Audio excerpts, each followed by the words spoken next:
Hi,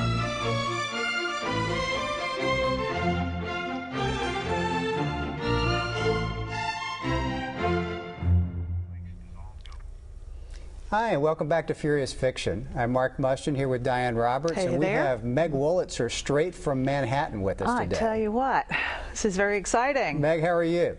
Very well. How are you? We're doing great. Yeah, we're good. All the better for talking to you.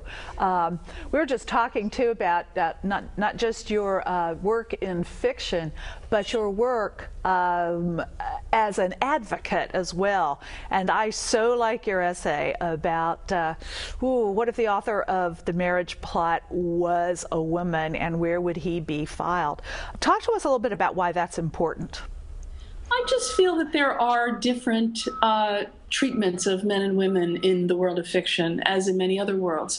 And if you write a novel about characters, strong characters, and it maybe has a setting that takes place, in the home as opposed to the battlefield, it's sometimes called domestic fiction. But if a male writer writes a similar book, it's seen as sort of sensitive and important sometimes. And not always, but yes.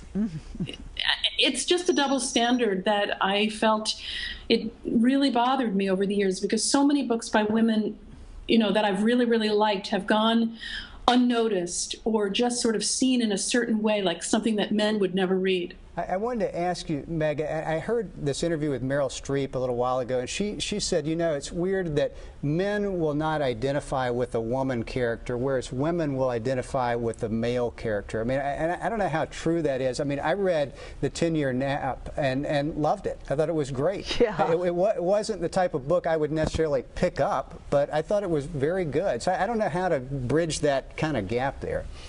It's really true. Thank you for the compliments. It's really true, though, that I can't really even understand it. I want to say to men, don't you want to know about the women you live with? Don't you want to know about their inner lives? But it just seems that a novel about a woman's inner life is something that men have to be often, not you apparently, but often brought to by the women in their lives. I mean, this happened with the book Olive Kitteridge. Yeah.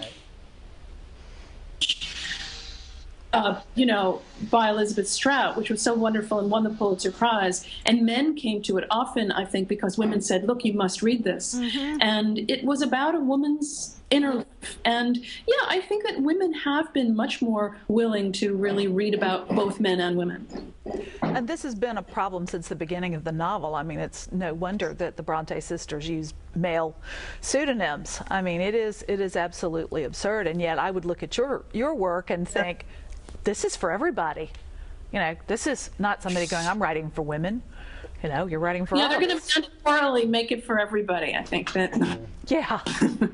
What are you read it. Yeah, what are you working on now? I'm sorry, I didn't hear you. I'm sorry to interrupt you. What are you working on now? Oh, I actually finished a new novel that's coming out in April that I'm very excited about. Congratulations. Great.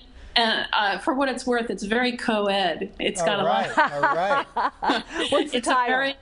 It's called The Interestings, and it's about what happens to early talent over time, and just follows a group of friends who meet at a kind of performing arts summer camp in the summer of 1974 when Nixon resigns, and it follows them through middle age. So it's men and women, success, art, fame, money, envy, all those topics that roil around inside people. Yeah, that sounds great. Especially young people. Well, and on the topic of women writers that men ought to read, I mean, can you think of a couple just off the top of your head that said, grab your friend, grab your spouse, grab your cousin, said, read this book? I mean, anything other than Olive Kitteridge. Other than the uncoupling and the 10-year nap, of course, but anything that jumps to mind?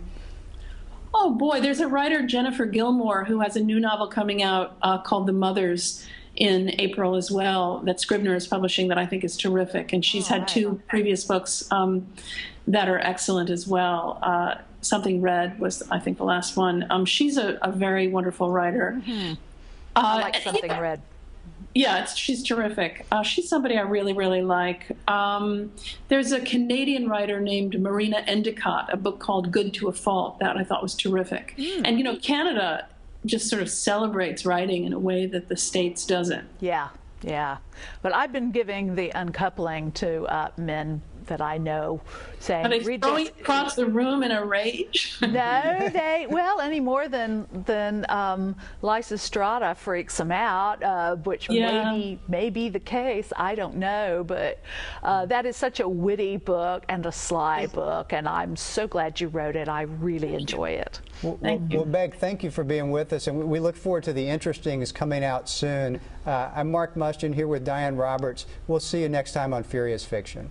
Thanks a lot. Bye-bye. Thanks, Bye, Meg.